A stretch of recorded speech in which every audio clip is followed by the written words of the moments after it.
But in my talk, I will emphasize on the modern way to deal with the historic garden, which Hermanshoff actually is, and to continue an approach, an always evolving approach for the future. I was also quite astonished that there was a German style already, what Maria mentioned this morning, but now we are talking about the new German style. Well, just an aerial view of the garden settled in the beautiful mountains of the Odenwald. It's a quite sheltered area, zone 8A, and we have a beautiful heritage of specimen trees. If you see here, one of the oldest is 240 years old. So the garden was already established in the 18th century, even before, but there are no plants left. And I will talk only about the newest development since the 1920s, and especially after the 1980s. So 5 bullet points. First, about the history of the garden and the influences, the innovation, the concept of the habitat-based sustainable planting design, which is summarized with the term New German style. The inspiration, natural vegetation, so we are thinking about plant communities, which is quite unusual also for a trial garden, because usually you trial plants separate from each other, as we heard before. We do that also, but it's about interacting of plants. And maintenance is a very, very important strategy for us to reduce the maintenance without losing quality, because our main emphasis is also to trial things for the public green. And this is point 5, just only very short, the so-called random planting style. Some, because we are in a historic, and we heard so many, and I was so impressed. I'm not a garden historian, but of course, as a landscape architect, I know about the different styles. And so to get you back to the early 1920s, we have heard about the Teppichbeete, which was also in Germany about that time, a little bit earlier, around the 1980s. But this was just on the edge when there came a lot of influence also from England. But this is the old style garden before the second generation of the Freudenberg industrial family moved into the manor house, which is still the same today. There was a lot of vineyards here on below the castles, which is now all woodland, and it was a family vegetable and fruit orchard garden.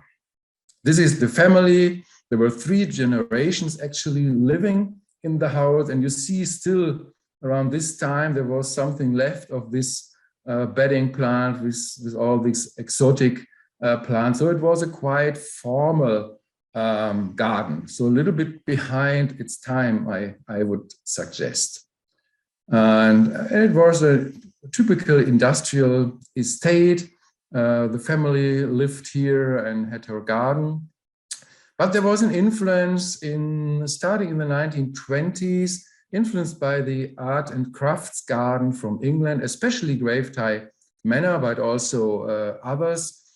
Professor Wiebken Jürgen was one of the landscape architects in the 1920s. He was also professor in Hanover University. He designed the garden in the 1920s, typical in this formal way, and you see the influence of the English cottage garden style with all the timers between the paving and so on. So it was kind of formal, but perennials played a major role, of course. This was also the time when Karl Förster started, so there was a lot of influence about perennials, and also you see there are plant communities already. Before, in the 1920s, the garden looked totally different. It was still these kind of Victorian style. You see, it was a little bit, you know, a lot of azaleas, which don't grow in our climates actually. And it was a totally different, there were no plant communities and so on. It was a very bright colored collection of azaleas and annual borders. And then the garden changed a lot after Professor Wipking Jürgensmann took over the design. That was in 1923, 24. And he was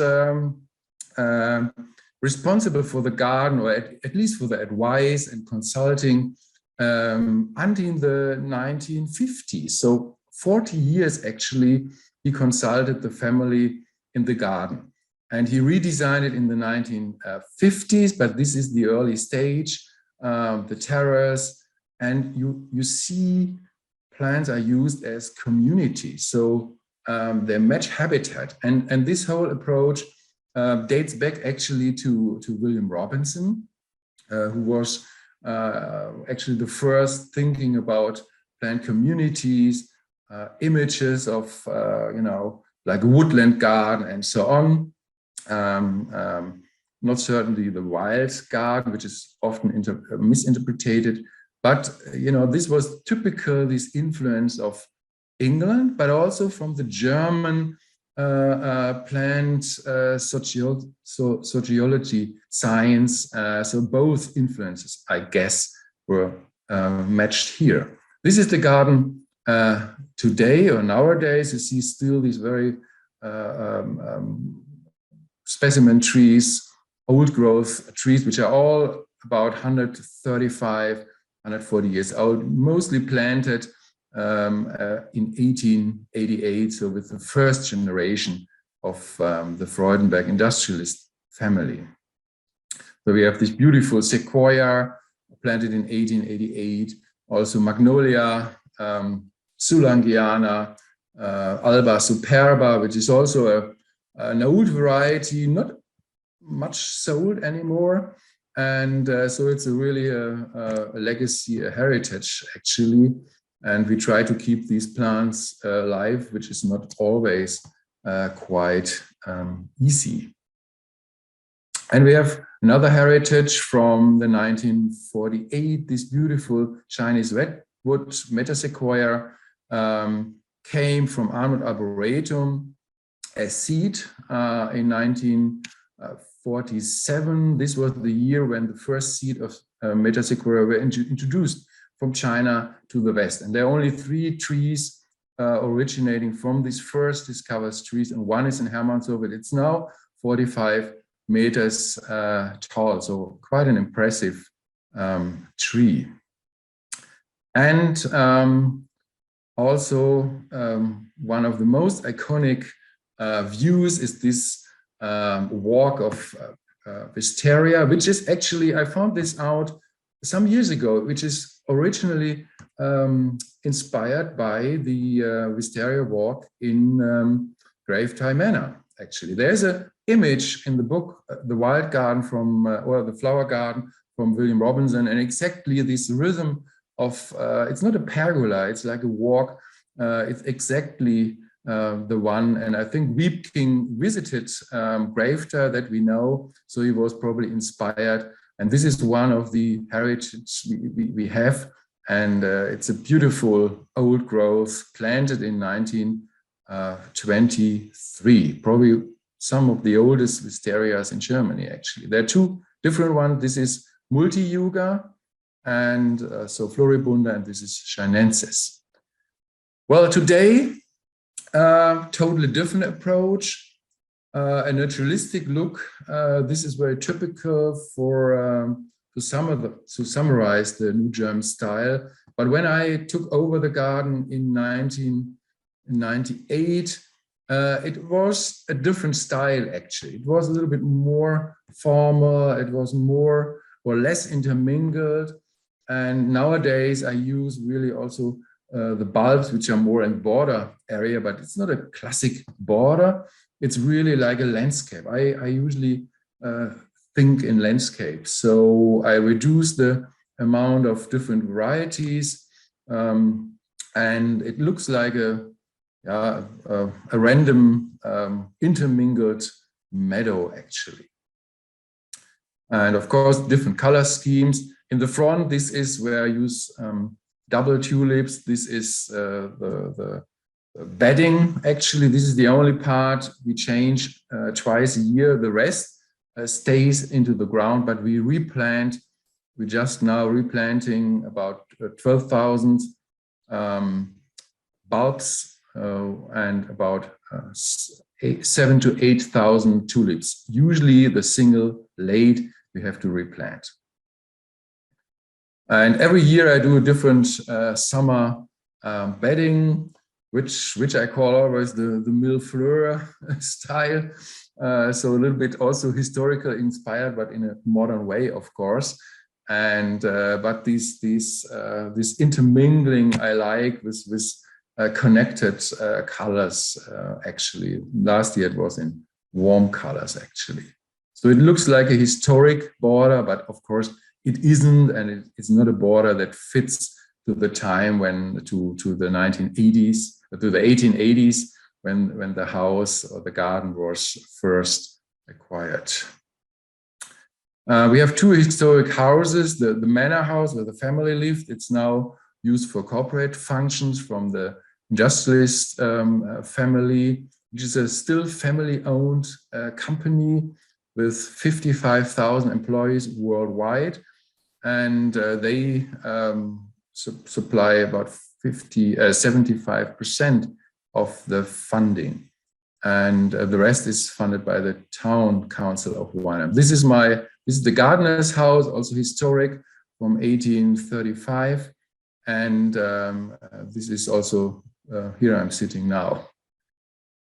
A little bit about a fact of the gardens. It's quite well visited. We are in the southwest of Germany, near the romantic city of Heidelberg. We usually attract about 150,000 visitors annually, which is quite a lot. I think Sissinghurst has over 300,000, but for a small garden of 2.3 hectares, it's quite a lot. And it's mainly privately funded, which is also quite unusual because these kind of trial gardens, scientific gardens, are usually connected with universities or other research stations. So we are one of the only ones mainly privately funded.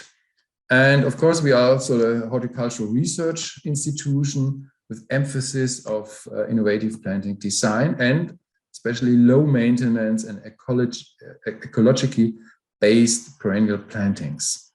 And we are, this is the topic, a fine example of the new German style of planting. And education is also very important.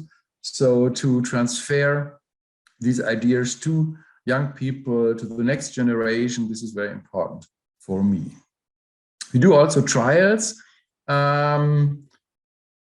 This is in the nursery area, so we have a different area.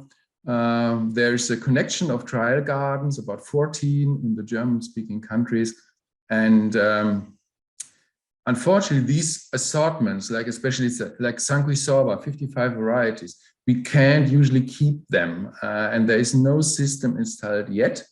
There is a network, of course, but we are not able to transfer these plants from the trials, which are proved by experts, true to name, and we always try to discover or to prove the old varieties if they are true to name, but we are not able to spread all these assortments, which are usually 2 every year, to private organizations or botanical gardens. This is really a pity.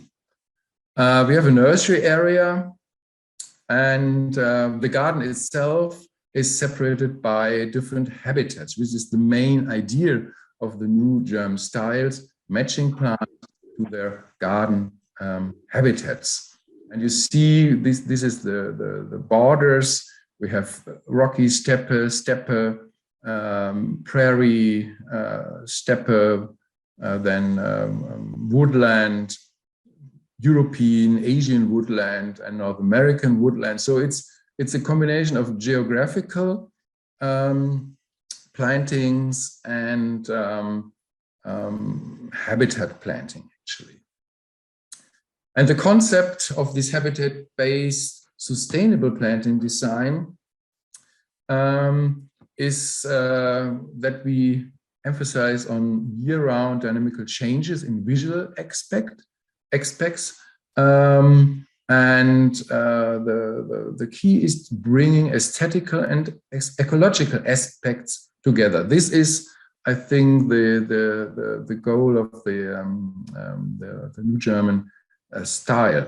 And we call it the Lebensbereiche, the garden habitats, which were developed by Richard Hansen from the Weinstefan Institute, which is fundamental actually also for the for many other gardens.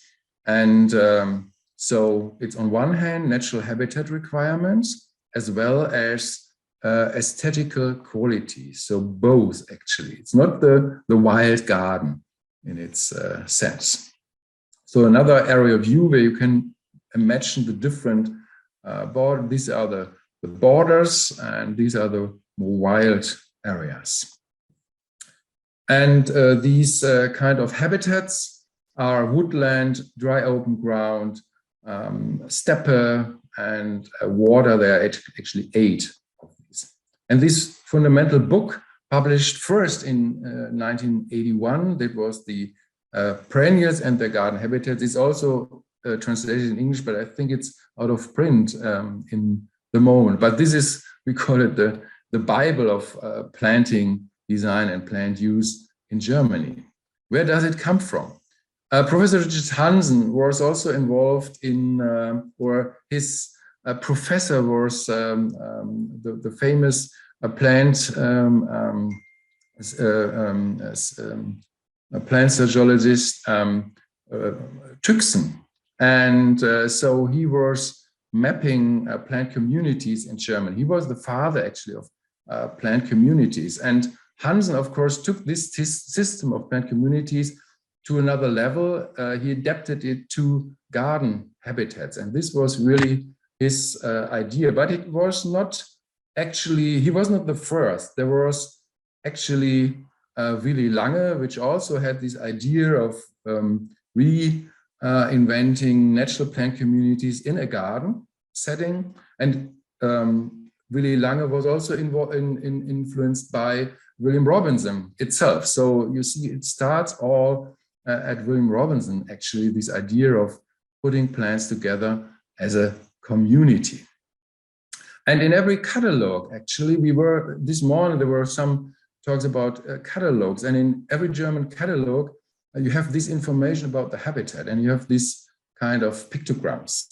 And it was also new to me when a catalog got a guidebook also for planting and plant use, actually. And this is very important in all German catalogs, that you have these capitals, and these little numbers are the moisture range where you can use the plants. It's quite simple, and it's almost self-explaining, but this works very, very well in German catalog. And I think it's quite unique for the German-speaking countries, and it's quite useful, actually. And in Germany, there was not a garden except Weinstefan to prove this kind of garden habitats, to have it really installed. And that was in 1979 when the Freudenberg family decided to open the garden to the public with the concept of horticultural plant community for city public green. And Richard Hansen recommended was Walser, which was the director of the garden before me. He was a student actually in Weinstefan University to do the first initial planting design. Also there is a continuous row of people. And to explain the New German style, this term was actually applied by Stephen Lacey in 2002. And he and some other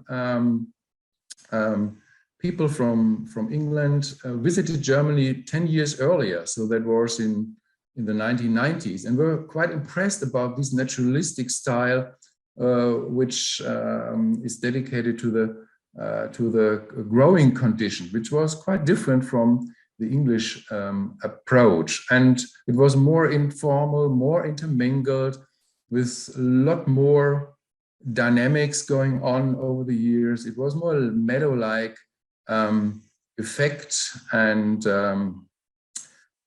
yeah, they were fascinated about these more ecological processes and about these new ideas going on to Germany. And this was quite influential. I'm always a little critical to call it a style, but it's actually a very unique approach, and it is more than putting plants together in according to their habitat. It's also according to their sociability, because plants are social or unsocial. And this is a typical planting plan for the new German style kind of planting. You need symbols for that to show the grouping, the distribution of plants. And you see also that plants intermingle, they step out of their groups and so on. So it's very different from drifts and all these English kind of planting style. And it evokes a very dynamic, almost self-sustaining aspect. Of course, it has to be controlled in a way by maintenance, but it looks very spontaneous actually. And to show this, you see different levels of sociability in this stepper planting. The stepers are sticking out, and you have lower plants and different levels of sociability to form an interacting plant community. And of course, there is also layers of time, and this is also important. This is the same planting in spring. There's a lot of these Clusiana tulips, which I really like, and they're not so long-lived usually, but they're nicely presented in here. So these layers in time are also very important in the new German style. This is the summer and the dry steppe hillside, and usually every planting is dedicated to a realistic plant community. It's of course not a replica of a plant community, but it has this sense and character of a wild plant community, like here, a steppe or a Mediterranean hillside. And also here with subshrubs, this typical Mediterranean character. A garrigue planting, or like this with cistus. So usually I'm inspired really by seeing these things in nature, and then I try to point out the most important features and facts to mimic this kind of plant community. And of course, I'm not totally geographically exact, but the feeling should come over, the color range also with like this acid yellow and magenta, which is very typical for this garrigue type of vegetation in the Mediterranean. Woodland, the European woodland, more based on textures. North American woodland, quite fantastic with the dogwoods. I lived 1 year in Maryland, and of course I wanted to have a Maryland East Coast corner with Camassia. So it's much more colorful than the European woodland. And the Asian woodland with this misty mood, and it's very subtropical. This is in China, and also these woodlands I try to mimic in the garden with more bold textures plants, so that everybody who moves through these kind of plantings get touched, get a different mood or inspiration about going through this, even without any explanation. You feel, that the Mediterranean planting is totally different from a lush Asian woodland planting. Even these plants are not all Asian. This is a North American magnolia, but it doesn't matter. It's just the mood of this thing. So I'm not 100% exact in these things. So, and also sometimes, very rarely, I use some variegated plants, especially here, it should emphasize on this exotic feeling of an Chinese woodland. Of course, these plantings are irrigated by drip irrigation. We have a lot of plantings which are never irrigated. So these are not so climate change conform. So this is a cool glade of a fantasy glade of an Asian Himalayan border with lilies and hydrangeas and persicarias. The European meadows, a totally different appearance. So native plants is also a meadow. Since a few years, it's really important to have also some examples from native meadows that they can be attractive. So this is a moist meadow around the pond, and an Asian moist woodland margin with hemerocallis and lilium. Well, you have seen inspiration can be natural vegetation with, of course, the necessary adaptations.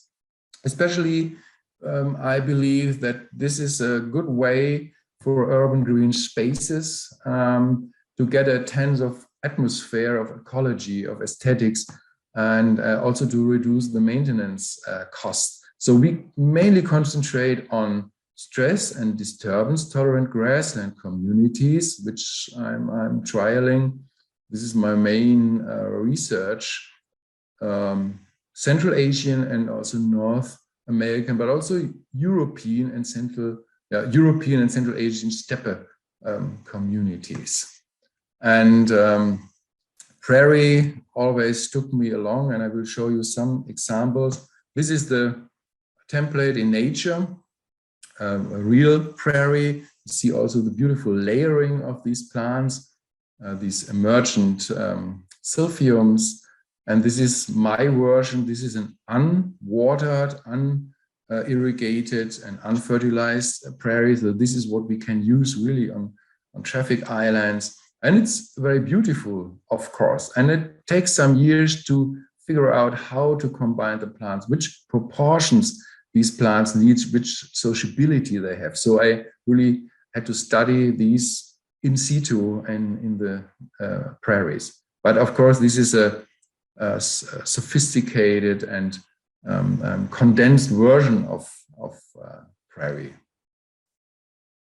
This is the same planting in spring.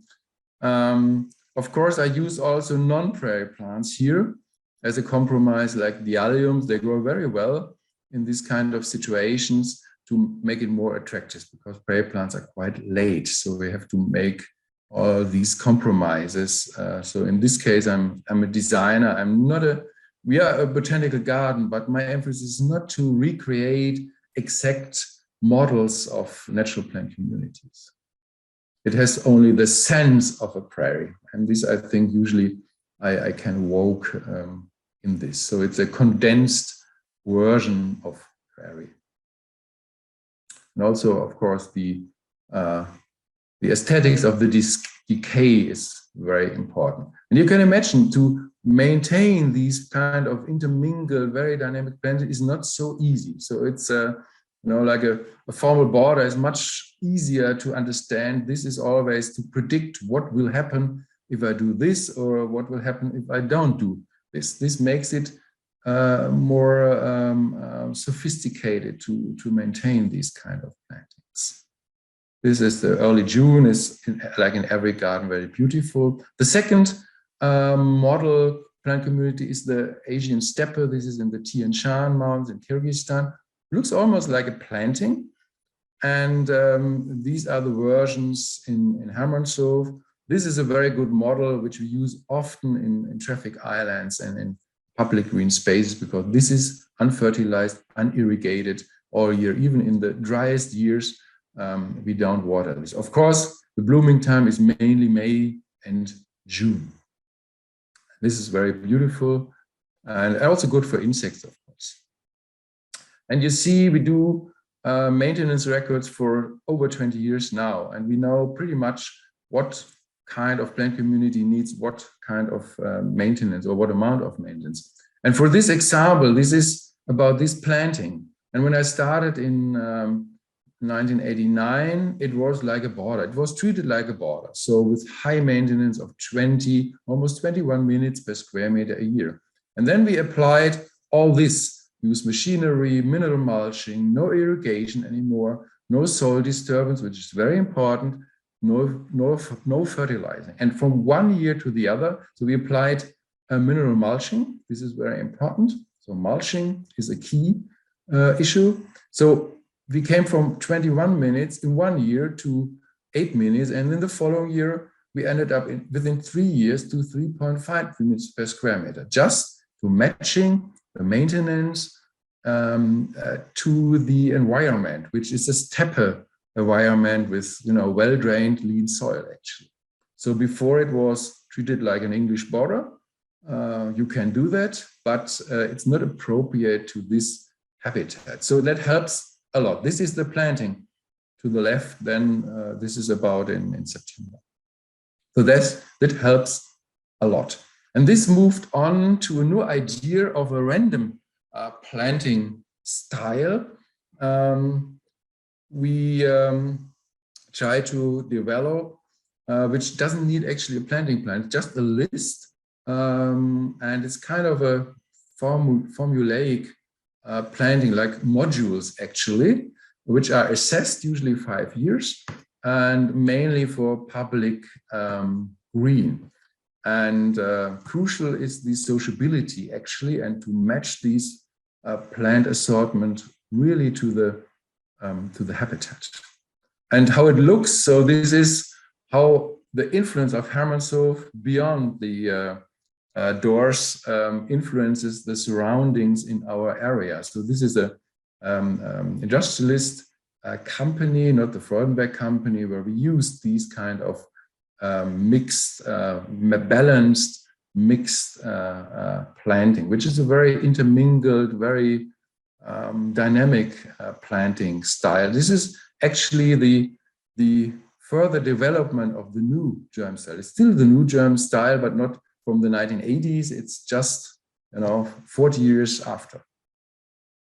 And this is this formulaic planting sheet. I don't can go deeper in it, but you see there's a design layer and a functional layer, and every